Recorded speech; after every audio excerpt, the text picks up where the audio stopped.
Good evening and welcome to Scary Times. I'm your host, John Ferris. Scary Times is brought to you by STZ Media Entertainment and Dead, Buried, and Back. Joining me this evening is my co-host, Chrissy Notes. AKA Little Firecracker. We're going to discuss last week's episode of The Walking Dead, do a quick recap on that, a very intense episode between Beth and Daryl. There's a lot of stuff going on with that one. And then talk about what's new in horror news and entertainment this week. So let's go ahead and jump right in. Because it started off with Beth and Daryl climbing into the back of the car in the trunk when all the zombies were coming around. Right. So it was a very intimate moment for them, and considering the last episode, they did not want to be in each other's space at all. But it's like every episode, you have to do what you have to do to survive, and that's how it kind of led into their dynamic of the person when they're at the campfire, and he's sitting there eating his jerky. Snake jerky. Ugh, that was Snake disgusting jerky. to watch. Yeah, he obviously you saw him. He was ignoring her completely. Yeah. He wasn't paying any attention. Because she's looking not at a him. necessity to Absolutely. him. He doesn't need her. Well, I think everybody got the sense that whatever was going on with Daryl, he didn't want to let anybody into his world at this point. That there was a sense of despair. He had given up. And so I guess that's where we saw that. Then when she told him she's going to go off and get a drink, she feels like she's grown up now and she wants an alcoholic drink, and she storms off. That, he decided to come check on her. Yeah, and I think she definitely earned that drink, though. She's been through a lot to make her an adult, and it was kind of her own way to escape what was going on. He wanted to go in his shell. She finding some way to break out of it. So that's how they end up at the wonderful golf course. And with the peach schnapps. Oh, I just loved it when she changed clothes and he splashed her with blood. She finally gets a brand new shirt on, and it is just destroyed. Though I think you shouldn't have been trying to wear light colors anyways. It was kind of a bad idea. Yeah. But that was interesting. And of course, we saw him grab that peach schnapps bottle and shatter it. Which was horrible, because peach schnapps is actually pretty good. Is it? Not a peach schnapps drink. Okay, but that's okay. As to each their own. I mean, I'm a rum and coke kind of guy, beer kind of guy, but yeah. Okay, Apocalypse, you can't be picky. No, obviously. Anyways. But he had a different plan for her, though. He did, and it did end up being a better one. I will give him that. So, and of course, she wound up drinking moonshine, which, of course, her first line was, "Daddy said it'll make you go blind." I was thinking that when I was watching it, too. Nice. But, and then, of course, for a minute there, we start to think, they were patching things up. Then she starts to play the drinking game with him and got a little too personal, and he got upset. And I think he got upset for the fact that the persona that she had on him wasn't who he was really. So, I mean, he just couldn't deal with the fact that that's who she thought he was. Because it's not who he is. What did you think about Daryl when he had his little breakdown and went outside with the crossbow and said, I'll teach you to shoot the zombie, and he was just having his little shit fit there? What'd you think about that? That was so Daryl, for one. I mean, that's kind of your way of breaking a bunch of stuff. He goes out with this crossbow and just starts shooting them off. And, of course, jumping to the very last scene, when she says, hey, let's just burn the house down, which, we've all wanted to do that from time to time. Always. And then as they're stepping away, he gets all the moonshine, pours it out all around the house, and then catches on fire. And as they're walking away, they flip the house to bird. I mean, quite symbolic. It was. They were leaving their past behind, and they were starting on a new future. Now, of course, everybody's kind of wondering where Daryl's direction is going to go. Is he going to have a romance with Beth? I mean, that's up to Robert and Greg and all them and Scott, and see if everything comes out of that. I'd be a little surprised if they did. I still think he's kind of hanging on to his other former friend, who is just come back into the picture as well. So I don't know. Okay, moving along. Next week's episode, of course, is Alone. So that's Sunday night, and they're getting a little deeper into what's going on with Daryl. So I'm sure that's going to be kind of have its own little cliffhangers. News. Let's see. Only Lovers Left Alive is a vampire dark comedy that's at the South by Southwest Film Festival right now. That's coming out. That's about two lovers, Adam and Eve. Interesting. That, of course, for centuries they've been lovers, and now they're trying to keep each other alive. So that has a release date of April 11th. We also, in the news, have iZombie. NBC is doing the pilot on iZombie. And that's kind of a really kind of neat premise, because it's about a med student who turns into a zombie and then has to eat brains. And in the process of eating the brains, She gets their memories. Bingo. And now she becomes a crime fighter. And now she's a crime fighter. So now we have zombies, crime fighting, so it's like CSI zombie mix. There you go. So that'll be interesting. Depending on the writers, I'm looking forward to that show. And then, of course, a lot of people know Sharknado 2 So excited. is filming in New York right now. We've got a cameo with Perez Hilton in that. Sharknado 2 is trying to top Sharknado 1. A couple little spoilers here. Sharknado 2, supposedly it's not just about sharks now. There's supposed to be other sea life that's thrown into this. Might as well. Yes, right. After a huge... Everything in the water. Just throw it into the tornado. There you go. Why not? Weather front moves into New York, and bam, there you are. So it's not the cockroaches after all taking over New York. It is Sharknado 2. That's coming out July 31st. Let's see what else. We've got, and The Last of Us. For those who don't know, The Last of Us is a very popular post-apocalyptic video game. It sold 3.4 million copies last year. It's been picked up in combination with Sam Raimi and Ghost House Productions and Screen Gems. They've decided it'd be a great idea to do a theatrical release on it, so that's exciting. We're looking forward to the production to start on that. And for those of you who haven't played the game yet, it's about a fungus, 20 years post-apocalyptic. Some fungus had taken over and decimated society as we know it. So now I haven't had a chance to play it, but I know a lot of you guys have out there. Oh, it's have you an played awesome it? game. Awesome game. Okay, of course, but you're a Plant and Zombie fan too. I will always pick Plants vs. Zombies. I mean, that's the best way to kill zombies. And have you played the new version of Plants vs. Zombies? Plants vs. Zombies 2, or there's another one, isn't there? Yeah. I have not played that one You've not played. I'm going to download that on my phone as soon as we get done. There you go. That came out on the 25th. That's probably why I missed it. Moving on. Tell us about Grimm. All right, so Grimm finally back on, a couple episodes in. So the one episode that we had this week was Mommy Dearest. And to touch on that, since we were at Days of the Dead, Dee Wallace actually plays Monroe's mom. So that's a nice little horror cameo to her. And so this episode we were focusing more on Sergeant Wu, who, as we know, is kind of like Hank and Nick's little sidekick. And this is his final chance to actually kind of break into that world of all the Vesson, because the episode focuses around a friend of his who gets attacked by Azwu, and basically it turns out to be the guy's mother, sorry, spoiler alert, who's trying to eat... Yeah, you want to let them know that before you go. Spoiler alert! Spoiler alert! It's the mom in the end. She kills everybody. Just kidding, that's not how it actually happens. But the mom basically attacks the wife trying to eat her unborn baby. Sweet. Yeah, it was pretty graphic. They took that to a new level right there. But it's to help her live longer, and of course, husband's not cool with that. Wu breaks in, sees her in Vesson mode, which was this heinous-looking thing with a really long tongue, and shoots her. And basically, he loses his mind, because this is the first time he has seen a Vesson in real life. I mean, he had suspicions, and like Hank, he'd kind of gone through that. Is this really happening? Is this not really happening? And of course, this comes into the big debate between Nick and Hank of, do we tell him? Do we let him into this world? Do we let him know what's going on? And they decide not to, and he ends up in a psych ward at the end. So hopefully Nick gives in, lets him into what's going on and gets him out of there, because right now he's not doing okay. Oh, not cool. No, so how's that for a cliffhanger? That's a lot to take in. That is, so hopefully someone comes to his rescue next episode and gets him out of there. Wow. But That's awesome. yeah, so we'll have to wait till next week. Well, thank you for the recap on Grimm. Now, Weather! Alright, so we have Stan on weather this week. So, for all my people in Atlanta, everyone else, I don't know what your weather is, but Atlanta, here, it's actually turned out to be quite beautiful. I mean, today was high 60s. Looks like Sunday is actually going to be 67 with a little bit of clouds. And then Monday is going to be even warmer. Looks like we're going to get a high of 71. And it's still going to be nice and sunny out. Now, apparently Tuesday and Wednesday, we're going to have a little bit of scattered showers with a little bit of clouds. But hopefully it should rev out to be a very nice week. spring's here. If it could just make up its mind. For most of y'all who live in Atlanta, you know, if you don't like the weather, cross the street or go to a different part of town. The weather will be... Or just wait a couple hours. Or wait a couple hours and it will change. Absolutely. Exactly. I'm pretty sure a day or two ago it was freezing cold, windy, rainy. Oh, there's nothing like 30, 70, 40, 80. It really needs to make its mind, because my car is filled with clothes because I don't know what to wear anymore. I don't think anybody else does. No. True. Well, thank you for that. You're welcome.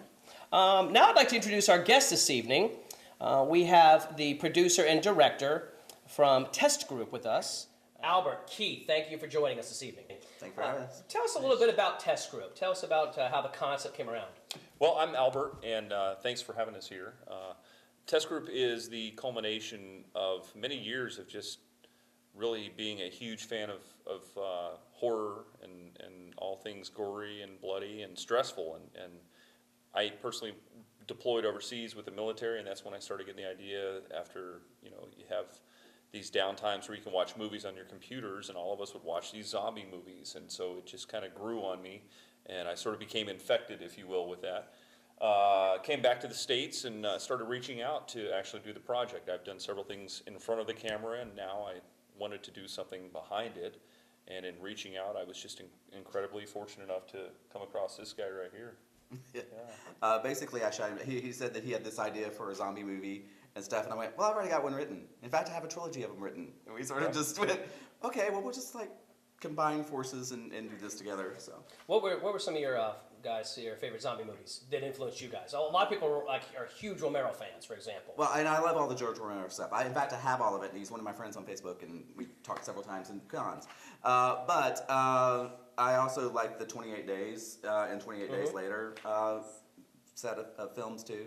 I'm not as big a fan of Resident Evil, just because I think they're just kind of too glossy and have too much. Like the weirdness first in them. 3 or 4 were solid, and then Yeah, after that it kind of goes yeah, crazy. but like if you're like a video game fan, when they bring in some of those monsters, Yeah. it's epic. Test Group is an independent film, and that's one thing that I'm really big on is I think as we move into the new age where everybody essentially has photography, editing, and publishing equipment in their back pocket these days, independent films are just they can't be overlooked. You have to acknowledge the talent that's just running around now virally. So, for me, one of my favorites is definitely La Horde. If you haven't seen it, it's incredible. It's a French zombie film. It's got subtitles. It's actually freely available on YouTube. I think it's free, but it's called La Horde, and that one is just incredible. And it's an independent film, no names in it, and it's just beautiful. So, yeah. So what is going to make your guys' zombie movie stand out against the rest?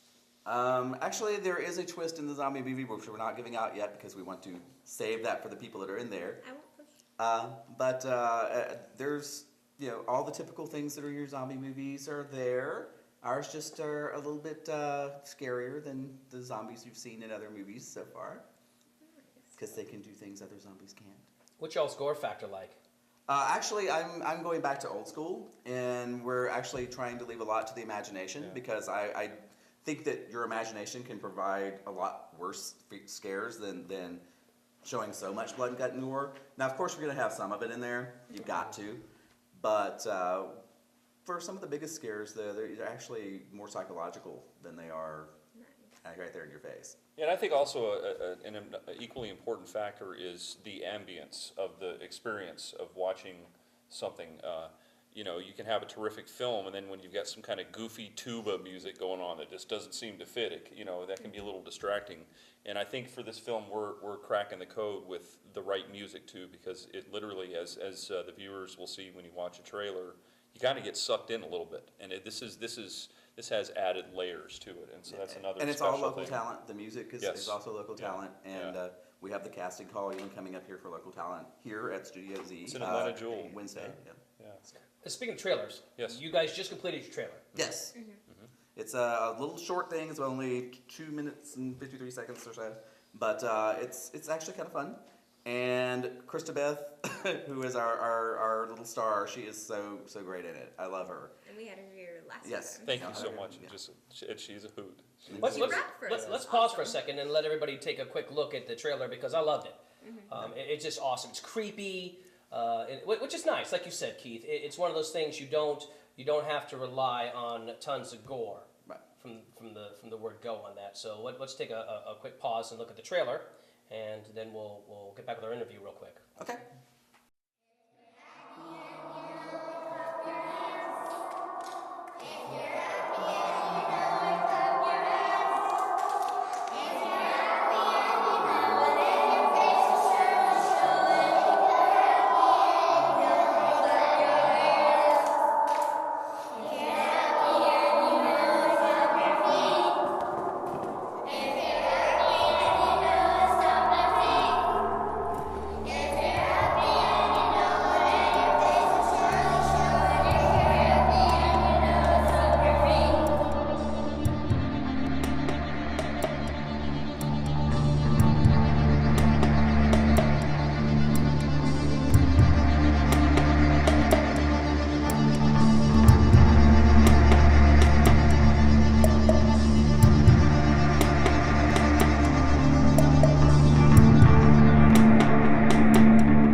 tell us about the shoot schedule.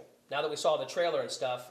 Okay, the B-roll footage, we're going to try to get that started in spring, which is all of the newscasts that are going to be on the TV playing and all of the television commercials. So we have a lot of Easter eggs hidden in there for future films.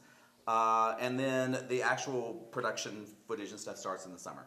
So we'll actually start filming, and most of the stuff with the kids is going to be filmed first, just because we need them not to age through the Don't 3 give it films. away. Don't give it away. Yeah. No, absolutely. Without getting too technical, what's y'all's budget on the film? Ballpark. It's going to be between 150 to 300K. So that's realistic. With the difficulty these days in finding investors for film, I mean, even the big theatrical releases have problems. Are you guys expecting any difficulties or anything along those lines? One thing for us, yeah, that's a great question. One thing for us is we have so much creativity, we have automation, we have, I think more than anything, we have the burning desire to go to premiere night. So the less money we can have to pay back to somebody, I think we're going to be good with. So we're sucking it up in a lot of ways, and A lot of it's coming out of our pockets, yes, in other words. yeah. So But we do have investors Yeah. that are already interested Yes. in talking to us about it. We've been getting phone calls about it already before we even got the investment trailer out. So that's been good for us. We found out that we are being the talk of the Walking Dead set, which is kind of cool. Oh, that's neat. Yeah, That's that's I Sounds have, I great. have a crazy story if you want. It's Go only a ahead. couple seconds, but I was in Iraq in '07, and this one guy, haven't heard from him for 7 years until this morning. I got a text message, and it said, "Hey LT, how's it going? I heard you're making a movie. I'm a captain in the reserves, and I haven't been in LT for several years." I asked who it is. It's a guy that he was a sergeant. He is now a police officer where he does security for the Walking Dead.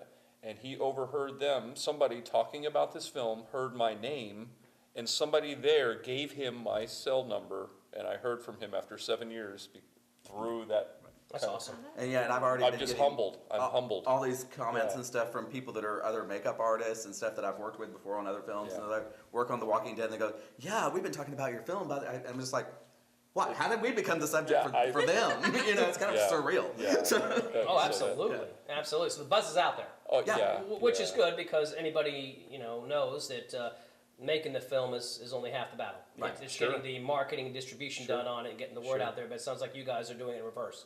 You're getting the marketing and the All buzz of it done going. now. Going first. Yeah. Yeah. There's there you go. around the world, a lot of people are kind of keeping their eyes on us. But yeah, and if anybody from Walking Dead is even listening to this or watching, I just want to thank them because that when you're at home in America in your living room and watching that show, it's a lot different when you're over there, and it's just nice to see glances of what's going on back home. And that show gets it got a lot of soldiers through some tough times. Yeah. So And that's it's kind of cool. Done a lot of good So for this thank you area. guys. So, Yeah. Well, I'd also like to thank you. Yeah. I'd like to thank you for your service to our country. Just I yeah. really appreciate that. And, Thanks, and, thanks. and unfortunately, there's a lot of thanks that needs to be given to all you vets that is not. So There's several in on this behalf project. of Dead Thank Buried you. Back, STZ Media Entertainment, and Scary Cool. Times, we thank you very much for Thank that. you. And of course, we'll be following the film every step of the way. Looking forward to doing some more interviews in the future, guys. Okay. Thank you.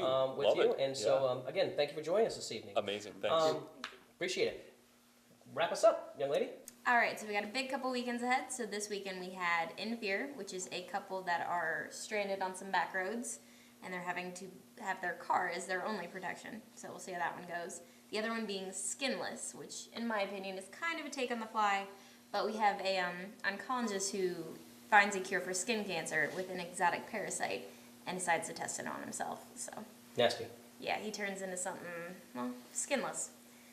And then, so next weekend we have Patrick, Evil Awaken, where we have a guy who's in a coma in a psych ward who starts having psychic powers and starts having a nurse go out and do deeds for him. And then the last one we have is Dark House, which is actually by the director for Jeepers Creepers, so Awesome. guaranteed to be twisted. But that is all the time we have for today. So, Stay scared.